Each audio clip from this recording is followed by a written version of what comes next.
The 19th century, which prided itself upon the invention of steam and evolution, might have derived a more legitimate title to fame from the discovery of pure mathematics. This science, like most others, was baptized long before it was born, and thus we find writers before the 19th century alluding to what they called pure mathematics. But if they had been asked what this subject was, they would only have been able to say that it consisted of arithmetic, algebra, geometry, and so on. As to what these studies had in common, and as to what distinguished them from applied mathematics, our ancestors were completely in the dark. Pure mathematics was discovered by Boole, in a work which he called The Laws of Thought, 1854. This work abounds in asseverations that it was not mathematical, the fact being that Boole was too modest to suppose his book the first ever written on mathematics. He was also mistaken in supposing that he was dealing with the laws of thought. The question how people actually think was quite irrelevant to him, and if his book had really contained the laws of thought, it was curious that no one should ever have thought in such a way before. His book was in fact concerned with formal logic, and this is the same thing as mathematics. Pure mathematics consists entirely of assertions to the effect that, if such and such a proposition is true of anything, then such and such another proposition is true of that thing. It is essential not to discuss whether the first proposition is really true, and not to mention what the anything is, of which it is supposed to be true. Both these points would belong to applied mathematics. We start in pure mathematics from certain rules of inference, by which we can infer that if one proposition is true, then so is some other proposition. These rules of inference constitute the major part of the principles of formal logic. We then take any hypothesis that seems amusing and deduce its consequences. If our hypothesis is about anything, and not about some one or more particular things, then our deductions constitute mathematics. Thus, mathematics may be defined as the subject in which we never know what we are talking about, nor whether what we are saying is true. People who have been puzzled by the beginnings of mathematics will, I hope, find comfort in this definition, and will probably agree that it is accurate. As one of the chief triumphs of modern mathematics consists in having discovered what mathematics really is, a few more words on this subject may not be amiss. It is common to start any branch of mathematics, for instance geometry, with a certain number of primitive ideas, supposed incapable of definition, and a certain number of primitive propositions or axioms, supposed incapable of proof. Now the fact is that, though there are indefinables and indemonstrables in every branch of applied mathematics, there are none in pure mathematics, except such as belong to general logic. Logic, broadly speaking, is distinguished by the fact that its propositions can be put into a form in which they apply to anything whatever. All pure mathematics, arithmetic, analysis, and geometry, is built up by combinations of the primitive ideas of logic, and its propositions are deduced from the general axioms of logic, such as the syllogism and the other rules of inference. And this is no longer a dream or an aspiration. On the contrary, over the greater and more difficult part of the domain of mathematics, it has already been accomplished. In the few remaining cases, there is no special difficulty, and it is now being rapidly achieved. Philosophers have disputed for ages whether such deduction was possible. Mathematicians have sat down and made the deduction. For the philosophers there is now nothing left but graceful acknowledgments. The subject of formal logic, which has thus at last shown itself to be identical with mathematics, was, as everyone knows, invented by Aristotle, and formed the chief study, other than theology, of the Middle Ages. But Aristotle never got beyond the syllogism, which is a very small part of the subject, and the schoolmen never got beyond Aristotle. If any proof were required of our superiority to the medieval doctors, it might be found in this. Throughout the Middle Ages, almost all the best intellects devoted themselves to formal logic, whereas in the 19th century only an infinitesimal proportion of the world's thought went into this subject. Nevertheless, in each decade since 1850, more has been done to advance the subject than in the whole period from Aristotle to Leibniz. People have discovered how to make reasoning symbolic, as it is in algebra, so that deductions are effected by mathematical rules. They have discovered many rules besides the syllogism, and a new branch of logic, called the logic of relatives (footnote 1). This subject is due in the main to Mr. C.S. Peirce (footnote 1), has been invented to deal with topics that wholly surpassed the powers of the old logic, though they form the chief contents of mathematics. It is not easy for the lay mind to realize the importance of symbolism in discussing the foundations of mathematics, and the explanation may perhaps seem strangely paradoxical. The fact is that symbolism is useful because it makes things difficult. This is not true of the advanced parts of mathematics, but only of the beginnings. What we wish to know is, what can be deduced from what? Now, in the beginnings, everything is self-evident. It is very hard to see whether one self-evident proposition follows from another or not. Obvious is always the enemy to correctness. Hence, we invent some new and difficult symbolism in which nothing seems obvious. Then we set up certain rules for operating on the symbols, and the whole thing becomes mechanical. In this way, we find out what must be taken as premises and what can be demonstrated or defined. For instance, the whole of arithmetic and algebra has been shown to require 3 indefinable notions and 5 indemonstrable propositions. But without a symbolism, it would have been very hard to find this out. It is so obvious that 2 and 2 are 4 that we can hardly make ourselves sufficiently skeptical to doubt whether it can be proved. And the same holds in other cases where self-evident things are to be proved. But the proof of self-evident propositions may seem to the uninitiated a somewhat frivolous occupation. To this we might reply that it is often by no means self-evident that one obvious proposition follows from another obvious proposition, so that we are really discovering new truths when we prove what is evident by a method which is not evident. But a more interesting retort is that since people have tried to prove obvious propositions, they have found that many of them are false.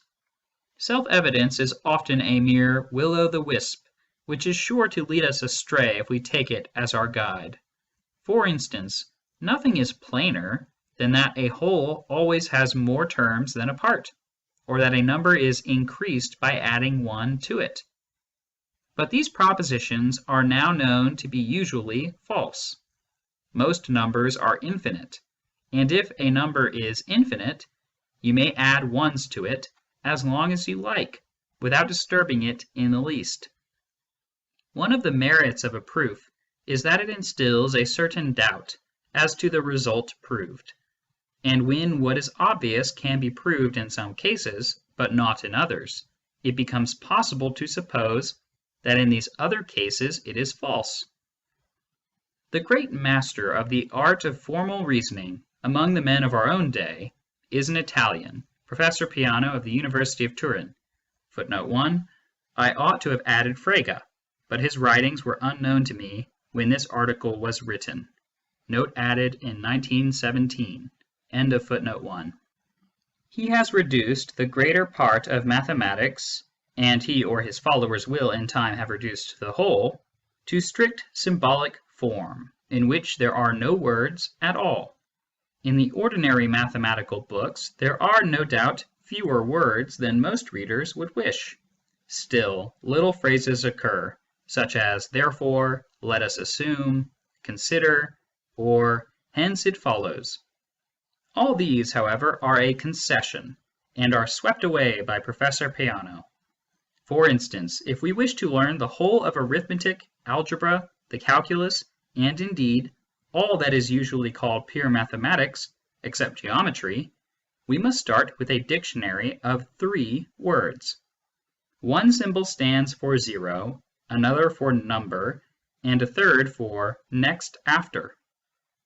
What these ideas mean it is necessary to know if you wish to become an arithmetician.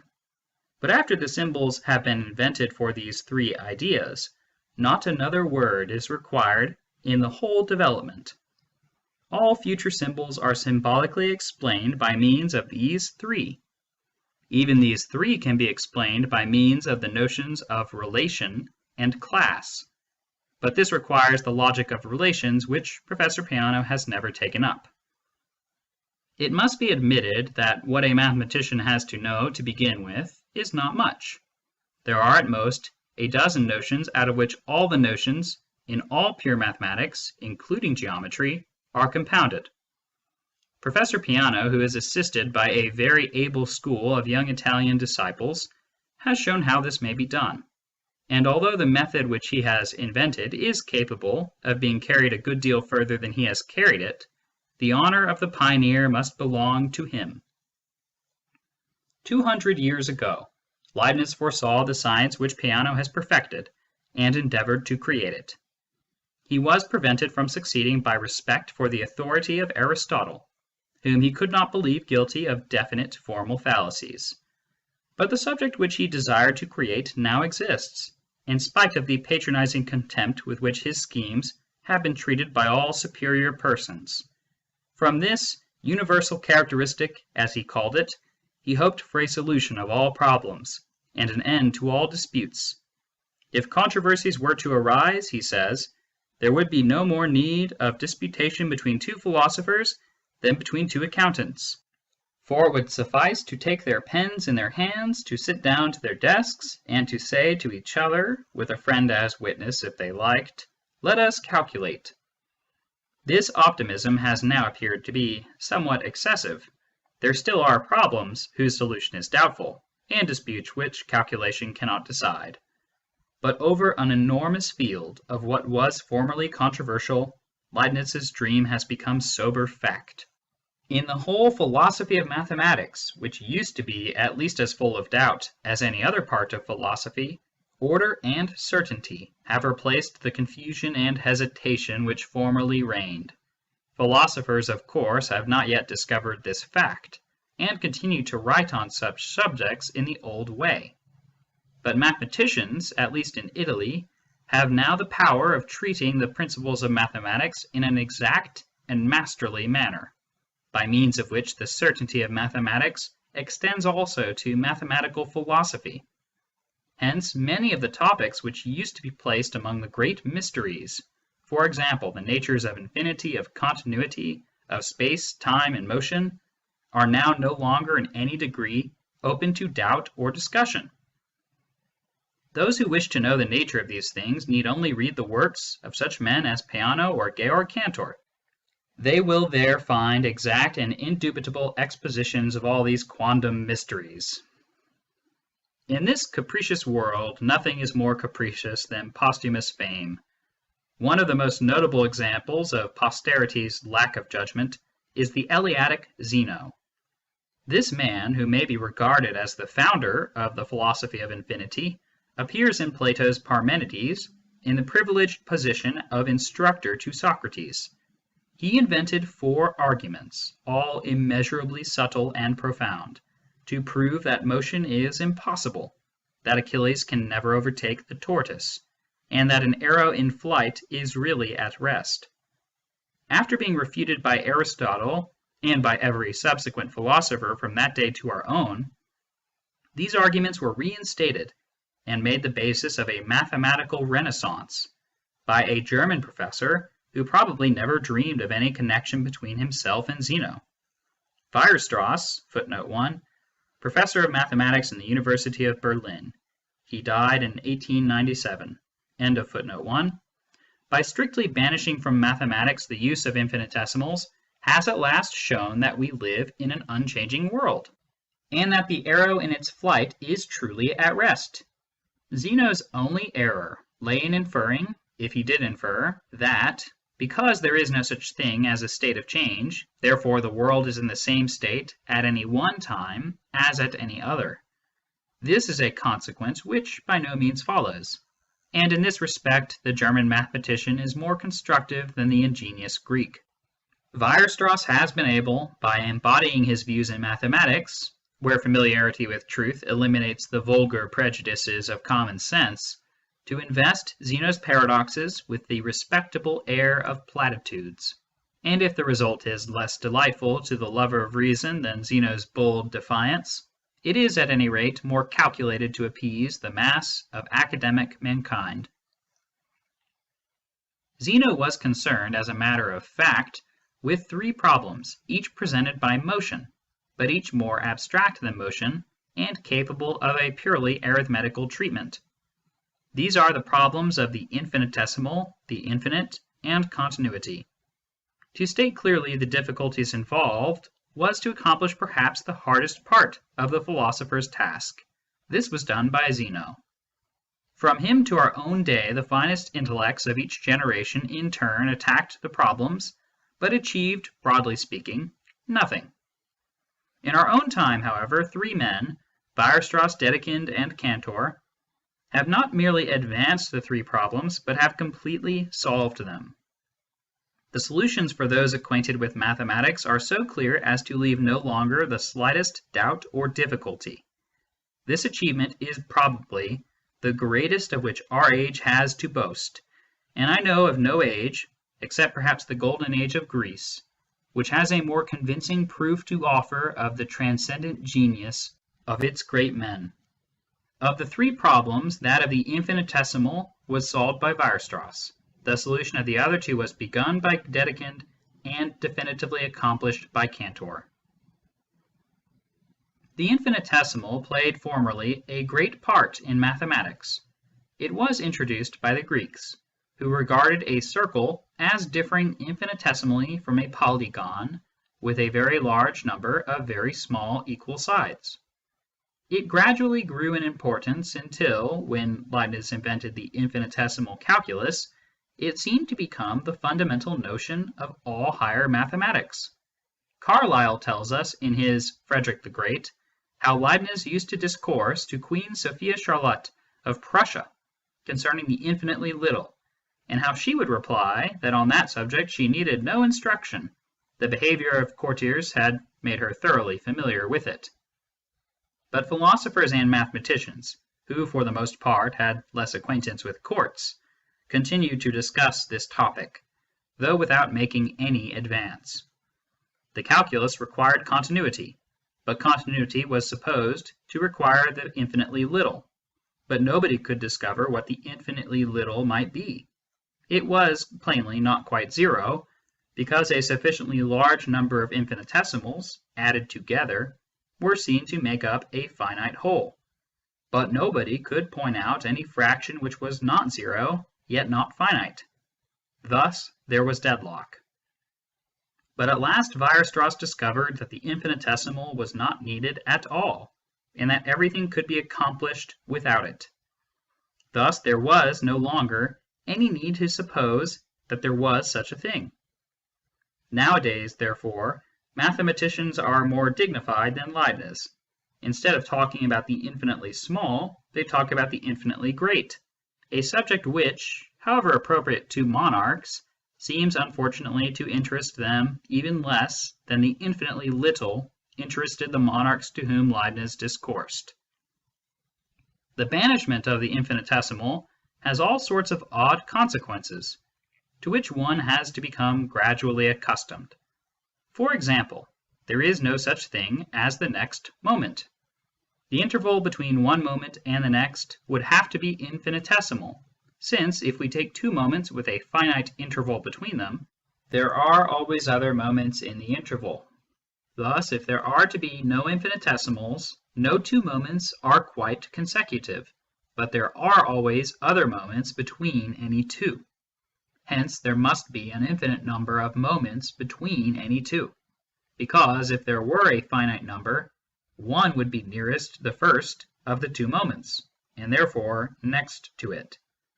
This might be thought to be a difficulty, but as a matter of fact, it is here that the philosophy of the infinite comes in, and makes all straight.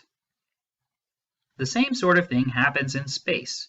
If any piece of matter be cut in two, and then each part be halved, and so on, the bits will become smaller and smaller, and can theoretically be made as small as we please. However small they may be, they can still be cut up and made smaller still.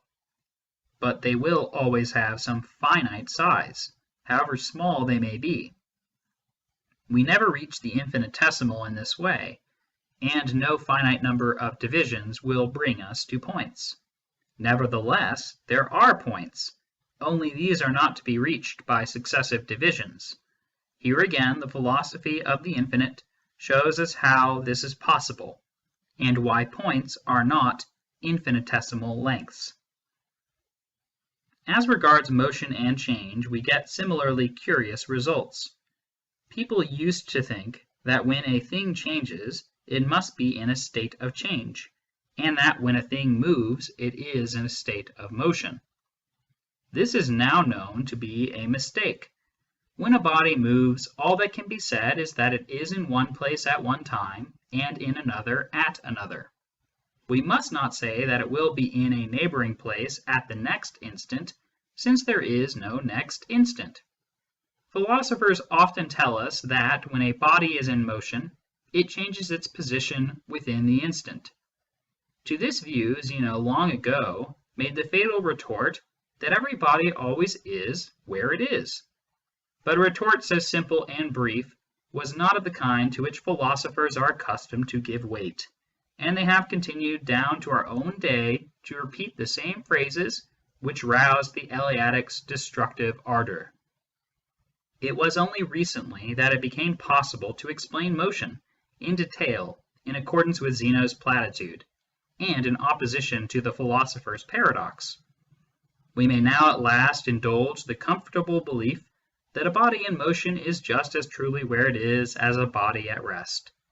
Motion consists merely in the fact that bodies are sometimes in one place and sometimes in another, and that they are at intermediate places at intermediate times.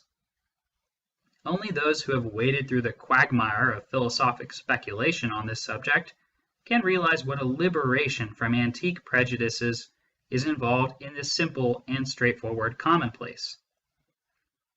The philosophy of the infinitesimal, as we have just seen, is mainly negative. People used to believe in it, and now they have found out their mistake. The philosophy of the infinite, on the other hand, is wholly positive. It was formerly supposed that infinite numbers and the mathematical infinite generally were self-contradictory. But as it was obvious that there were infinities, for example the number of numbers, the contradictions of infinity seemed unavoidable, and philosophy seemed to have wandered into a cul-de-sac. This difficulty led to Kant's antinomies, and hence, more or less indirectly, to much of Hegel's dialectic method. Almost all current philosophy is upset by the fact, of which very few philosophers are as yet aware, that all the ancient and respectable contradictions in the notion of the infinite have been once for all disposed of. The method by which this has been done is most interesting and instructive.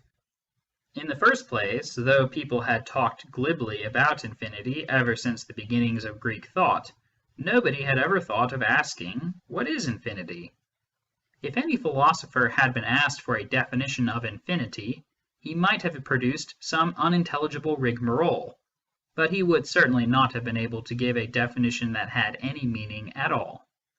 20 years ago, roughly speaking, Dedekind and Cantor asked this question, and, what is more remarkable, they answered it.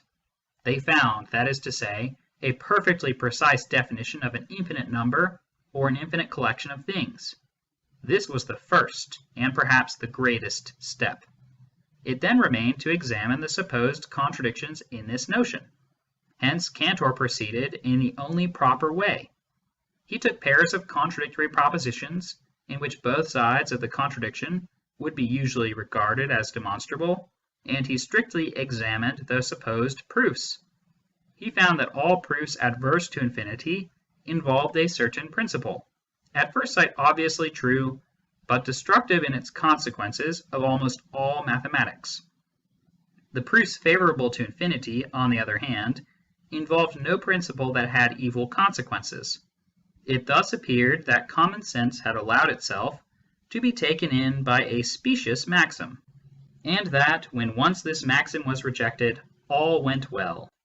The maxim in question is that if one collection is part of another, the one which is a part has fewer terms than the one of which it is a part. This maxim is true of finite numbers. For example, Englishmen are only some among Europeans, and there are fewer Englishmen than Europeans. But when we come to infinite numbers, this is no longer true. The breakdown of the maxim gives us the precise definition of infinity. A collection of terms is infinite when it contains as parts other collections which have just as many terms as it has. If you can take away some of the terms of a collection without diminishing the number of terms, then there are an infinite number of terms in the collection. For example, there are just as many even numbers as there are numbers altogether, since every number can be doubled. This may be seen by putting odd and even numbers together in one row, and even numbers alone in a row below. 1, 2, 3, 4, 5 to infinity, 2, 4, 6, 8, 10 to infinity. There are obviously just as many numbers in the row below as in the row above, because there is one below for each one above. This property, which was formerly thought to be a contradiction, is now transformed into a harmless definition of infinity, and shows in the above case that the number of finite numbers is infinite. But the uninitiated may wonder how it is possible to deal with a number which cannot be counted. It is impossible to count up all the numbers one by one because, however many we may count, there are always more to follow. The fact is that counting is a very vulgar and elementary way of finding out how many terms there are in a collection. And in any case, counting gives us what mathematicians call the ordinal number of our terms. That is to say, it arranges our terms in an order or series, and its result tells us what type of series results from this arrangement. In other words, it is impossible to count things without counting some first and others afterward, so that counting always has to do with order. Now, when there are only a finite number of terms, we can count them in any order we like. But when there are an infinite number, what corresponds to counting will give us quite different results according to the way in which we carry out the operation. Thus, the ordinal number, which results from what in a general sense may be called counting, depends not only upon how many terms we have, but also, where the number of terms is infinite, upon the way in which the terms are arranged. The fundamental infinite numbers are not ordinal, but are what is called cardinal. They are not obtained by putting our terms in order and counting them, but by a different method, which tells us to begin with whether two collections have the same number of terms, or if not, which is the greater. Footnote 1. Note added in 1917.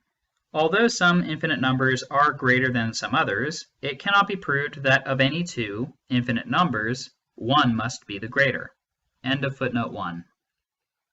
It does not tell us, in the way in which counting does, what number of terms a collection has.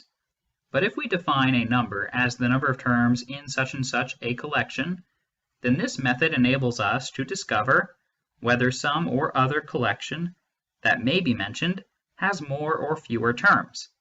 An illustration will show how this is done.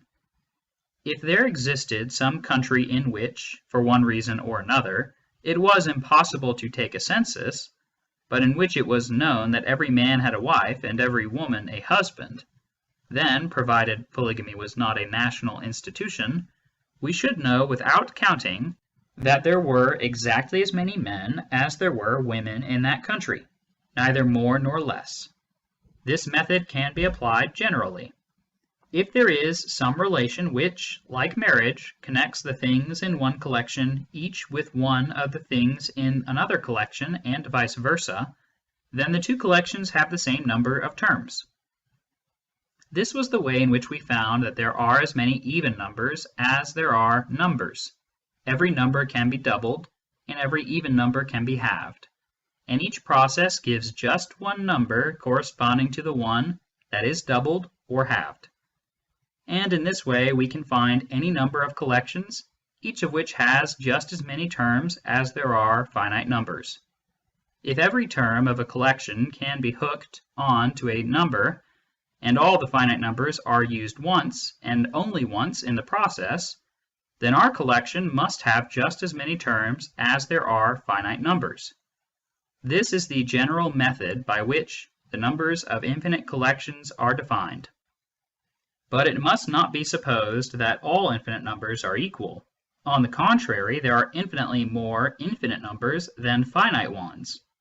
There are more ways of arranging the finite numbers in different types of series than there are finite numbers. There are probably more points in space and more moments in time than there are finite numbers.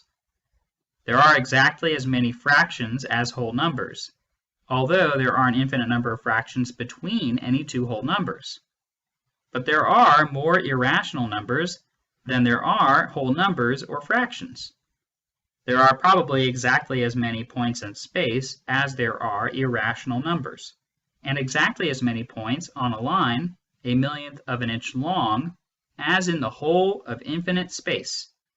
There is a greatest of all infinite numbers, which is the number of things altogether, of every sort and kind. It is obvious that there cannot be a greater number than this because, if everything has been taken, there is nothing left to add. Cantor has a proof that there is no greatest number, and if this proof were valid, the contradictions of infinity would reappear in a sublimated form. But in this one point, the master has been guilty of a very subtle fallacy, which I hope to explain in some future work. Footnote 1. Cantor was not guilty of a fallacy on this point. His proof that there is no greatest number is valid. The solution of the puzzle is complicated and depends upon the theory of types, which is explained in Principia Mathematica, Volume 1, Cambridge University Press, 1910. Note added in 1917. End of footnote 1. We can now understand why Zeno believed that Achilles cannot overtake the tortoise, and why, as a matter of fact, he can overtake it. We shall see that all the people who disagreed with Zeno had no right to do so, because they all accepted premises from which his conclusion followed. The argument is this. Let Achilles and the tortoise start along a road at the same time, the tortoise, as is only fair, being allowed a handicap. Let Achilles go twice as fast as the tortoise, or 10 times or 100 times as fast. Then he will never reach the tortoise. For at every moment the tortoise is somewhere, and Achilles is somewhere. And neither is ever twice in the same place while the race is going on. Thus the tortoise goes to just as many places as Achilles does, because each is in one place at one moment, and in another at any other moment. But if Achilles were to catch up with the tortoise, the places where the tortoise would have been would be only part of the places where Achilles would have been. Here we must suppose Zeno appealed to the maxim that the whole has more terms than the part. Footnote 2. This must not be regarded as a historically correct account of what Zeno actually had in mind. It is a new argument for his conclusion, not the argument which influenced him. On this point, see, for example, C.D. Broad, Note on Achilles and the Tortoise. Mind, New Style, Volume 22, pages 318 to 319. Much valuable work on the interpretation of Zeno has been done since this article was written. Note added in 1917. End of footnote 2. Thus, if Achilles were to overtake the tortoise, he would have been in more places than the tortoise. But we saw that he must, in any period, be in exactly as many places as the tortoise. Hence we infer that he can never catch the tortoise. This argument is strictly correct if we allow the axiom that the whole has more terms than the part. As the conclusion is absurd, the axiom must be rejected, and then all goes well. But there is no good word to be said for the philosophers of the past 2,000 years and more, who have all allowed the axiom and denied the conclusion. The retention of this axiom leads to absolute contradictions, while its rejection leads only to oddities. Some of these oddities, it must be confessed, are very odd. One of them, which I shall call the paradox of Tristram Shandy, is the converse of the Achilles, and shows that the tortoise, if you give him time, will go just as far as Achilles. Tristram Shandy, as we know, employed 2 years in chronicling the first 2 days of his life, and lamented that, at this rate, material would accumulate faster than he could deal with it, so that, as years went by, he would be farther and farther from the end of his history. Now I maintain that, if he had lived forever, and had not wearied of the task, then, even if his life had continued as eventfully as it began, no part of his biography would have remained unwritten. For consider, the 100th day will be described in the 100th year, the 1000th in the 1000th year, and so on. Whatever day we may choose as so far on that he cannot hope to reach it, that day will be described in the corresponding year. Thus any day that may be mentioned will be written up sooner or later, and therefore no part of the biography will remain permanently unwritten. This paradoxical but perfectly true proposition depends upon the fact that the number of days in all time is no greater than the number of years. Thus, on the subject of infinity, it is impossible to avoid conclusions which at first sight appear paradoxical, and this is the reason why so many philosophers have supposed that there were inherent contradictions in the infinite. But a little practice enables one to grasp the true principles of Cantor's doctrine, and to acquire new and better instincts as to the true and the false. The oddities then become no odder than the people at the antipodes, who used to be thought impossible because they would find it so inconvenient to stand on their heads. The solution of the problems concerning infinity has enabled Cantor to solve also the problems of continuity. Of this, as of infinity, he has given a perfectly precise definition, and has shown that there are no contradictions in the notions so defined. But this subject is so technical that it is impossible to give any account of it here. The notion of continuity depends upon that of order, since continuity is merely a particular type of order. Mathematics has, in modern times, brought order into greater and greater prominence. In former days it was supposed, and philosophers are still apt to suppose, that quantity was the fundamental notion of mathematics. But nowadays quantity is banished altogether, except from one little corner of geometry, while order more and more reigns supreme.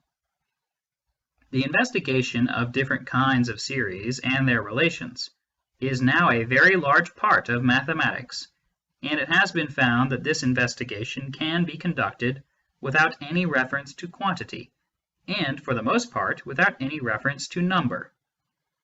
All the types of series are capable of formal definition, and their properties can be deduced from the principles of symbolic logic by means of the algebra of relatives.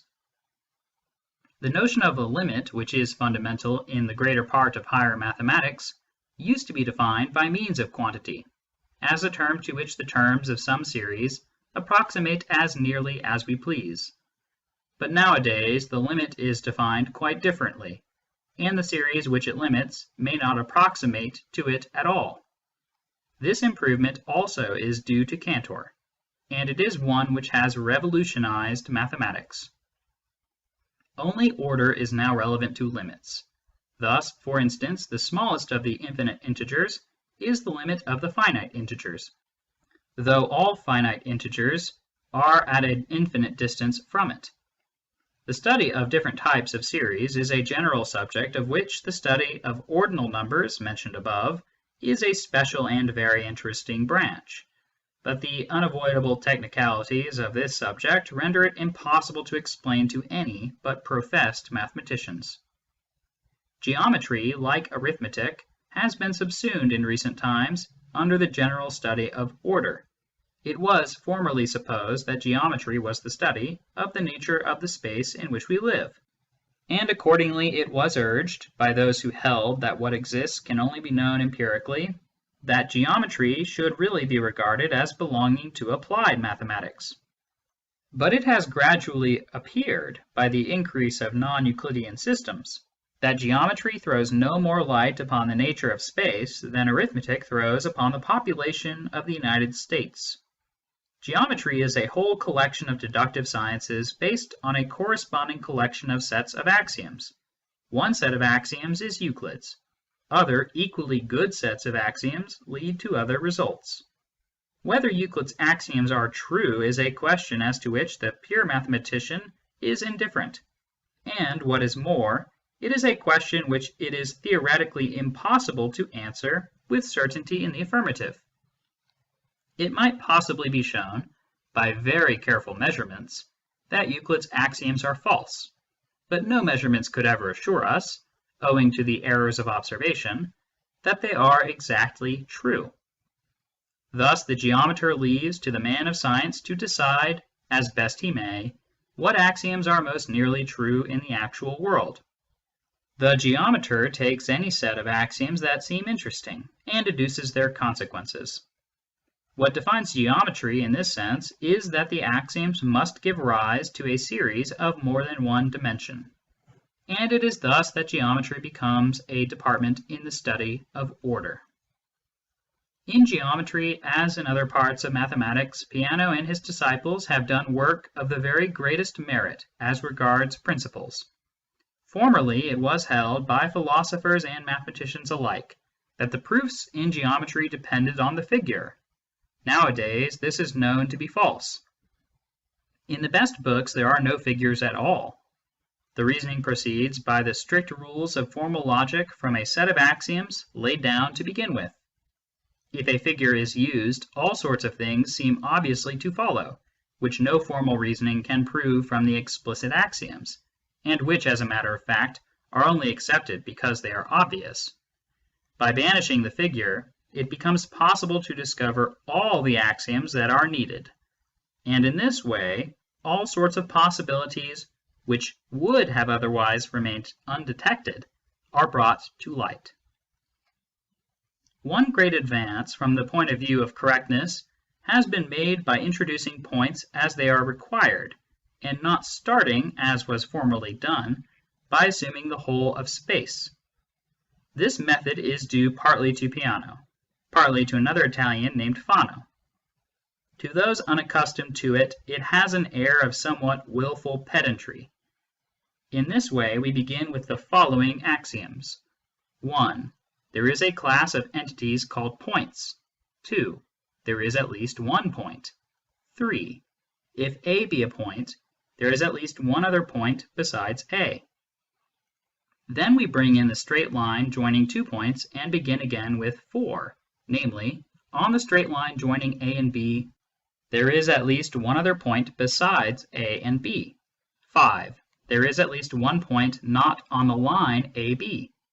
And so we go on till we have the means of obtaining as many points as we require.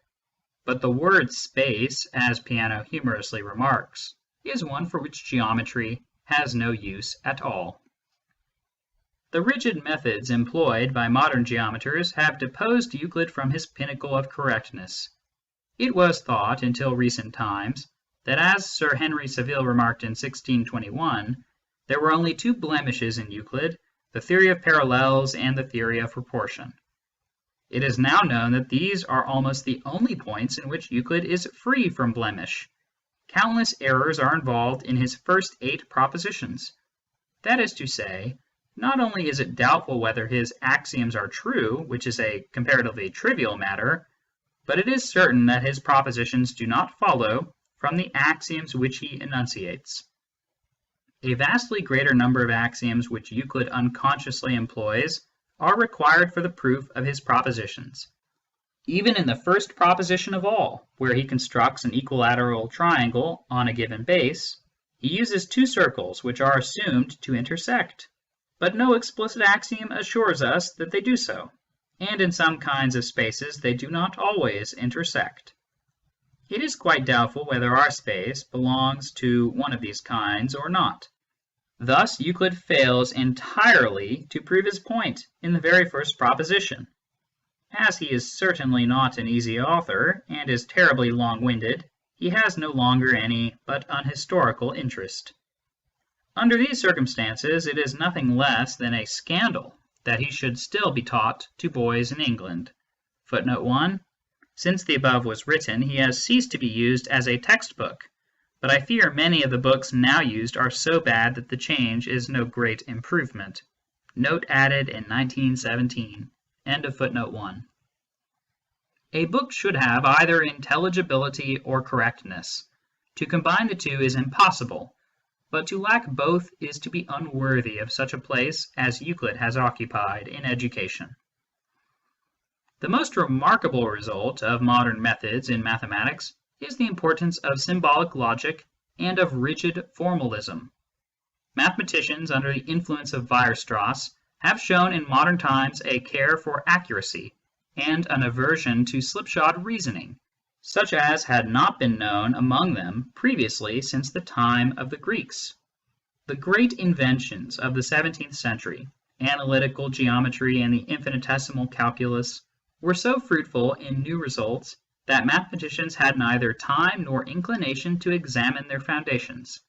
Philosophers who should have taken up the task had too little mathematical ability to invent the new branches of mathematics which have now been found necessary for any adequate discussion. Thus mathematicians were only awakened from their dogmatic slumbers when Weierstrass and his followers showed that many of their most cherished propositions are in general false. Macaulay, contrasting the certainty of mathematics with the uncertainty of philosophy, asks, "Who ever heard of a reaction against Taylor's theorem?" If he had lived now, he himself might have heard of such a reaction, for this is precisely one of the theorems which modern investigations have overthrown. Such rude shocks to mathematical faith have produced that love of formalism which appears, to those who are ignorant of its motive, to be mere outrageous pedantry. The proof that all mathematics, including geometry, is nothing but formal logic is a fatal blow to the Kantian philosophy. Kant, rightly perceiving that Euclid's propositions could not be deduced from Euclid's axioms without the help of figures, invented a theory of knowledge to account for this fact, and it accounted so successfully that, when the fact is shown to be a mere defect in Euclid and not a result of the nature of geometrical reasoning, Kant's theory also has to be abandoned. The whole doctrine of a priori intuitions, by which Kant explained the possibility of pure mathematics, is wholly inapplicable to mathematics in its present form. The Aristotelian doctrines of the schoolmen come nearer in spirit to the doctrines which modern mathematics inspire, but the schoolmen were hampered by the fact that their formal logic was very defective, and that the philosophical logic based upon the syllogism showed a corresponding narrowness. What is now required is to give the greatest possible development to mathematical logic, to allow to the full the importance of relations, and then to found upon this secure basis a new philosophical logic, which may hope to borrow some of the exactitude and certainty of its mathematical foundation. If this can be successfully accomplished, there is every reason to hope that the near future will be as great an epoch in pure philosophy as the immediate past has been in the principles of mathematics. Great triumphs inspire great hopes, and pure thought may achieve within our generation such results as will place our time in this respect on a level with the greatest age of Greece. Footnote 1. The greatest age of Greece was brought to an end by the Peloponnesian War. Note added in 1917. End of footnote 1. End of chapter 5.